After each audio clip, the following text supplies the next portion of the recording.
frontier village, just a couple of miles from Pakistan. Taliban fighters sneak across the border and launch their attacks from here. The Americans are edgy as they approach. They've been ambushed here in the past. And the people who live here? They're powerless and terrified, caught between America and her enemies. That's why they've disappeared.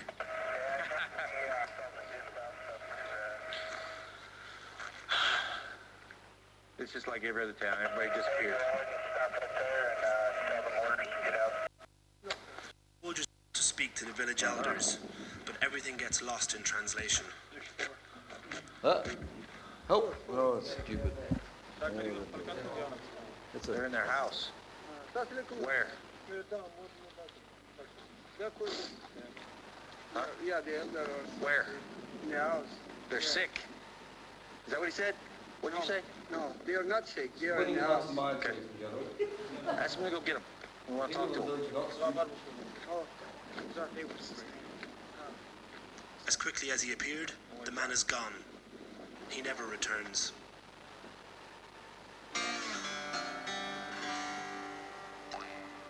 Sergeant Adams is desperate to speak to someone, anyone. So that guy, when you told him to go get the elders, walked that way, and that kid walked that way. What's the kid doing?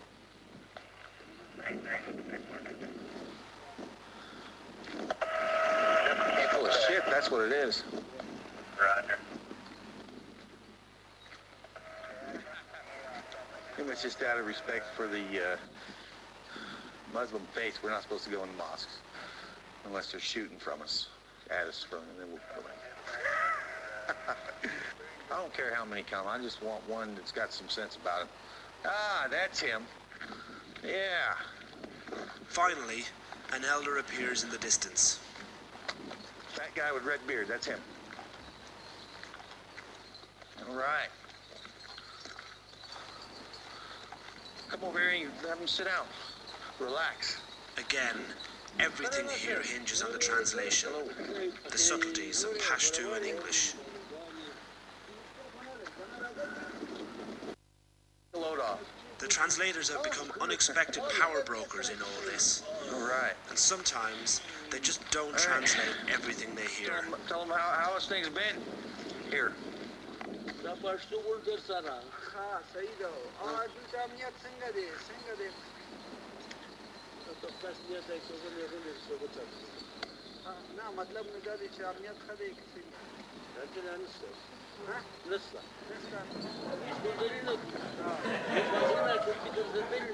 We are fine. We have no problems here.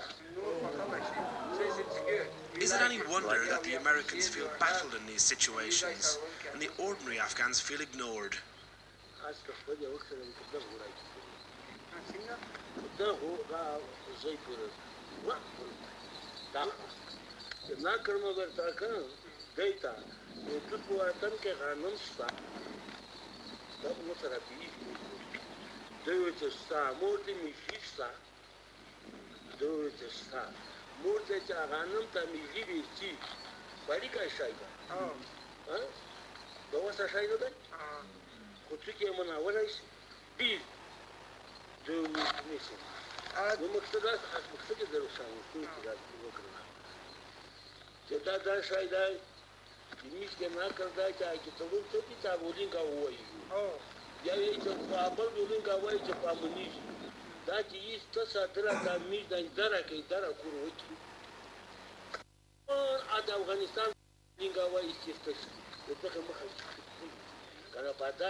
Okay, he's giving many example. The main point is that he said if you want to get him the ATMs, they're behind this road, behind this mountain.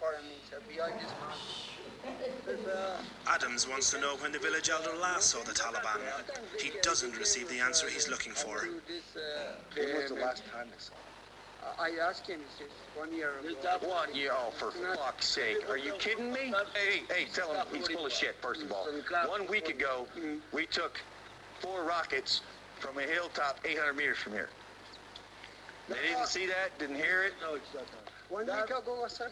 Yeah, was a week ago, right? What do you want? What did he say? What did he say? 2 months ago, they came to our village and took all the young guys and started beating him. Ask him if he's got any guns here.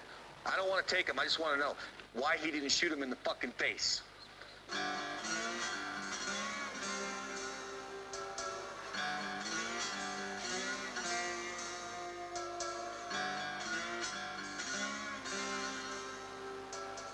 Like shit.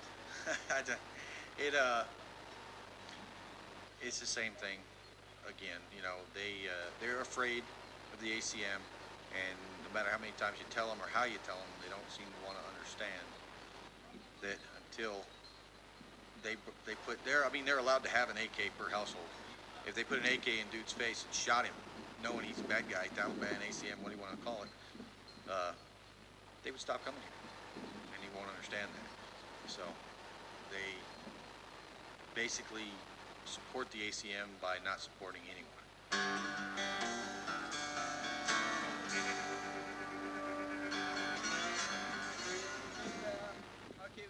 What's he saying? I hate these people, sir. When I ask him something else, they answer me wrong. They give me wrong answer. I fucking hate this town. I hate these people, sir.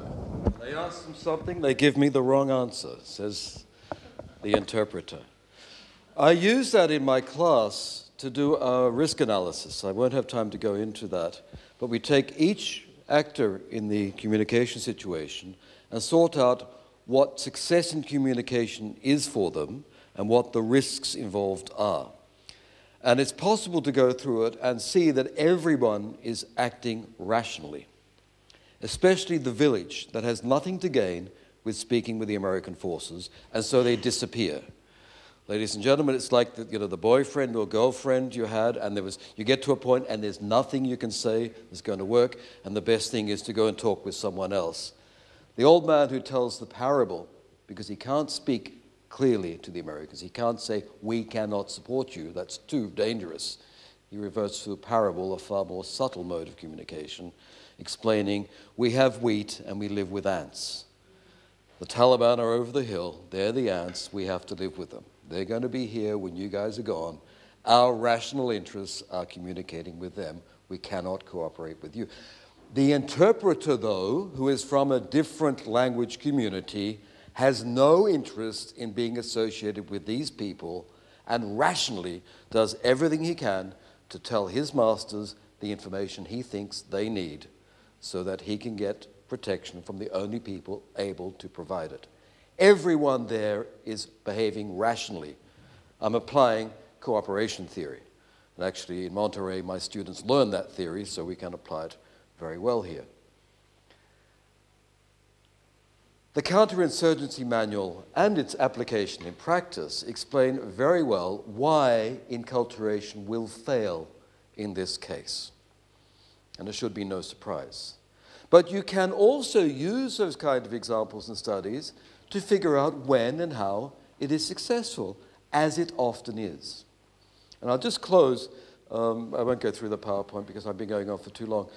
My recent forays into enculturation involve a series of interviews that I've been carrying out with people who have changed cultural allegiance, specifically political beliefs. These have been people in Syria, well, now in Spain, out of Syria, from different ethnic and religious communities. And I've been interviewing people, Afrikaners in South Africa, who were brought up under apartheid and changed their political allegiance during apartheid. That is, in both cases, people have sought to join a wider culture beyond the culture they were indoctrinated in primary school.